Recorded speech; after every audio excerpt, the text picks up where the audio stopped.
ಮೀನು ಮಾರ್ಕೆಟ್ನಲ್ಲಿ ಮದುವೆ ಮಾಡ್ಕೊಳ್ತಾರೆ. ಒಂದು ಮೀನು ಮಾರ್ಕೆಟ್ನಲ್ಲಿ ಅಂಬೇಡ್ಕರ್ ಅವರು ಮದುವೆ ಮಾಡಿಕೊಳ್ಳೋದಕ್ಕೆ ಒಂದು ಜಾಗ ಸಿಗೋದಿಲ್ಲ ಈ ದೇಶದ ನೆಲಗಟ್ಟಿನಲ್ಲಿ. ಆದರೆ ಅಂಬೇಡ್ಕರ್ ಅವರು ಈ ದೇಶಕ್ಕೆ ಮೋಸ ಮಾಡಲಿಲ್ಲ.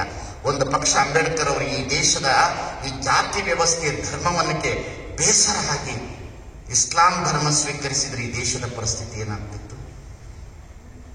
ಈ ದೇಶದಲ್ಲಿ ಹುಟ್ಟಿರುವ ಬೌದ್ಧ ಧರ್ಮವನ್ನೇ ಸ್ವೀಕರಿಸುವುದರ ಮುಖಾಂತರ ಈ ದೇಶವನ್ನು ಪುನಃ ಭದ್ರ ಬುನಾದಿಗೆ ಇಟ್ಟು ಹೋದರಲ್ಲ ಈ ದೇಶದೊಳಗಡೆ ಅಂಬೇಡ್ಕರ್ ಅವರು. ನಾನಿಲ್ಲಿ ಪ್ರಜ್ಞಾವಂತರು ಕುಂತಿದ್ದೀರಿ, ಯಾರು ಮಾತಾಡ್ತಿದ್ರು? ಇಲ್ಲಿ ನಾನು ಪ್ರಜ್ಞಾವಂತರು ಕೂತಿದ್ದೀನಿ. ಪ್ರಜ್ಞಾವಂತರ ಮುಂದೆ ನಾನು ಇದನ್ನು ಎಡೆ ಮಾಡ್ತಾ ಇದ್ದೇನೆ. ನಾನು ಯಾಕೆ ಮಾತನ್ನು ಹೇಳ್ತೇನೆ ಅಂತಂದ್ರೆ, ದೇಶ ಅನ್ನುವುದು ಒಂದು ಧರ್ಮದ ಮೇಲೆ ನಿಂತಿರುವುದಿಲ್ಲ, ಜನಾಂಗದ ಮೇಲೆ ನಿಂತಿರ್ತದದು. ಒಂದು ನಾಗರಿಕತೆ ಅನ್ನತಕ್ಕಂಥದ್ರ ಮೇಲೆ ನಿಂತಿರ್ತದೆ. ಒಂದು ಸಮುದಾಯದ ಮೇಲೆ ರಾಷ್ಟ್ರ ನಿಂತಿರ್ತದೆ. ಇವತ್ತು ಒಂದು ಸಮುದಾಯದ ಮೇಲೆ ರಾಷ್ಟ್ರ ನಿಂತಿರ್ತದೆ. ಸ್ವಾಮಿ ಬಸವಣ್ಣ ನೋಡಿದ್ರು ಎಲ್ಲರನ್ನ ಹೀಗೆ ಕರೆದುಕೊಂಡ್ರಲ್ಲ, ಹೀಗೆ ಕರೆದು ತನ್ನೊಳಗಡೆ ಇಟ್ಕೊಂಡ್ರಲ್ಲ. ಯಾಕೆ ಇಟ್ಕೊಂಡ್ರು ಅಂದ್ರೆ ಗೊತ್ತಿತ್ತು ಈ ಜಾತಿ ವ್ಯವಸ್ಥೆ ಒಂದಲ್ಲ ಒಂದು ದಿವಸ ಈ ದೇಶಕ್ಕೆ ಮಾರಕ. ಇದು ಮಾರಕ. ನನಗನ್ಸುತ್ತೆ ಕಲ್ಯಾಣದಲ್ಲಿ ಕ್ರಾಂತಿ ಆಗದೆ ಹೋಗಿದ್ರೆ ಒಂದು ಪಕ್ಷದಲ್ಲಿ ನಮ್ಮ ಹುಡುಗರು ಆರ್ತಿ ತರ್ತಾರಲ್ಲ, ನೀವು ಹಾಕುವ ಹಣ ಪ್ರತಿಭಾವಂತ ವಿದ್ಯಾರ್ಥಿಗಳಿಗೆ ಸಲ್ಲುವಂತ ಹಣ ಅನ್ನುವುದನ್ನು ಗಮನ ಇಟ್ಟುಕೊಳ್ಳಿ ಅಷ್ಟೇ. ಇನ್ನು ನಾವು ತಗೊಂಡು ಹೋಗ್ತೀವಿ ಅಂತ ತಿಳ್ಕೋಬೇಕು. ಯಾರು ಒಂದು ಪಕ್ಷ ಏನಾದರೂ ಈ ಸಮಾಜದೊಳಗಡೆ ಬಸವಣ್ಣ ಈ ಧರ್ಮವನ್ನು ತರದೆ ಹೋಗಿದ್ರೆ ಈ ಕರ್ನಾಟಕ ಹತ್ತಿ ಉರಿತಿತ್ತು. ಆದರೆ ನಾನು ವಿಚಾರ ಮಾಡಿ ಹೇಳ್ತೇನೆ, ನಾವು ಲಿಂಗಾಯತರು ಬಹಳ ದೊಡ್ಡವರು. ಯಾಕೆ ದೊಡ್ಡವರು ಅಂದ್ರೆ, ನಾವು ಲಿಂಗಾಯತರು ಎಲ್ಲರನ್ನ ಪ್ರೀತಿ ಮಾಡಿದ್ದೀವಿ. ಲಿಂಗಾಯತ ಮಠಗಳಲ್ಲಿ ಬ್ರಾಹ್ಮಣರಿಂದ ಹಿಡಿದು ದಲಿತರವರೆಗೆ ಶಿಕ್ಷಣ ಕೊಟ್ಟಿದ್ದೇವೆ. ಎಲ್ಲರನ್ನ ಪ್ರೇಮ ಮಾಡಿರ್ತಕ್ಕಂಥ ಒಂದು ಧರ್ಮ ಇದ್ರೆ ಅದು ಲಿಂಗಾಯತ ಧರ್ಮ ಅನ್ನತಕ್ಕಂಥದ್ದನ್ನು ಬಹಳ ಚೆನ್ನಾಗಿ ಗಮನದಲ್ಲಿಟ್ಟುಕೊಳ್ಬೇಕು. ಹಾಗಾಗಿ ಮೊದಲು ಜೀವ ದಯಮಾಡಿ ನಾನು ನಿಮ್ಮನ್ನು ವಿನಂತಿಸ್ಕೊಳ್ತೇನೆ, ಜಾತಿ ಭೇದ ಮಾಡಬೇಕು. ಹೆಣ್ಣು ಕೊಡೋದು ತಗೊಳ್ಳೋದು ಅದು ಒಂದೇ ಸಲ ಬಿಡಕ್ಕಾಗಲ್ಲ. ಅದೇನು ಮಾಡ್ಕೊಂಡ್ಬಿಡ್ರಿ, ಅದು ನಿಮ್ಮ ಧರ್ಮ, ಅದು ನಿಮ್ಮ ಕರ್ಮ. ಒಂದು ಮನುಷ್ಯತ್ವದ ವ್ಯವಸ್ಥೆಗಾದ್ರೂ ನಿಂತ್ಕೊಳ್ಬೇಕು. ಇವತ್ತು ಇನ್ನೂ ಹಳ್ಳಿಗಳಲ್ಲಿದೆ ನೀರು ತುಂಬಲಿಕ್ಕೆ ಅವಕಾಶ ಕೊಡೋದಿಲ್ಲ. ನಿನ್ನೆ ನೀವು ಪೇಪರ್ನಲ್ಲಿ ನೋಡಿದ್ರೆ ಗೊತ್ತಾಗ್ತದೆ.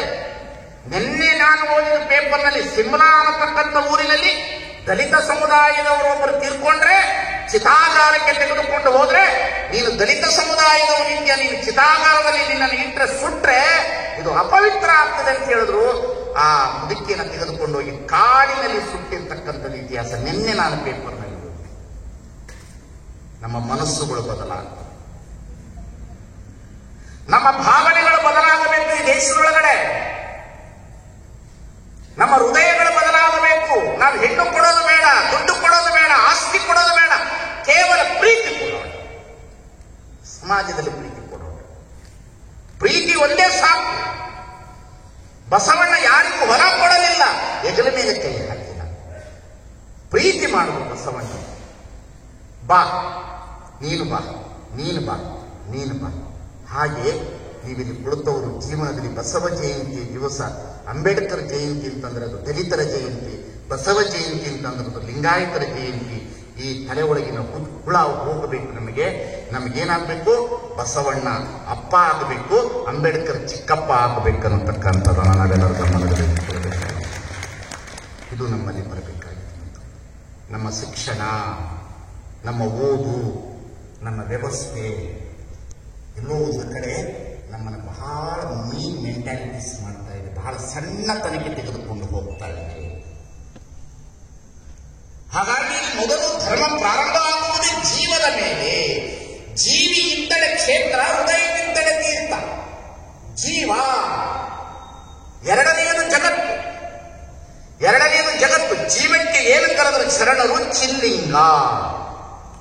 ಜೀವಕ್ಕೆ ಶರಣರು ಚಿಲ್ಲಿಂಗ. ಈ ತೋರುವ ಜಗತ್ತಿಗೆ ಏನು ಕರೆದರು ಶರಣರು? ಮಹಾಲಿಂಗ. ಚಿಲ್ಲಿಂಗ, ಮಹಾಲಿಂಗ. ಈ ತೋರುವ ಸೃಷ್ಟಿ ಒಳಗಡೆ ಇರುವ ಜೀವ ಅದು ಯಾವುದೇ ಇರಲಿ, 84 ಲಕ್ಷ ಜೀವರಾಶಿಗಳು ಯಾವುದೇ ಇರಲಿ, ನಾವು ಹೇಳ್ತೇವೆ 84 ಲಕ್ಷ, ಒಂದಲ್ಲ ಎರಡಲ್ಲ ಮೂರಲ್ಲ 84 ಲಕ್ಷ ಜೀವರಾಶಿಯೊಳಗೆ ಬಂದೆ ಭಾರದ ಭವಗಳನ್ನು ಉಂಡೆ ಇಂದನ ಜನ್ಮವೇನಾದರಾಗಲಿ ಮುಂದೆ ನೀ ಕರುಣಿಸು ಚೆನ್ನ ಮಲ್ಲಿಕಾರ್ಜುನ.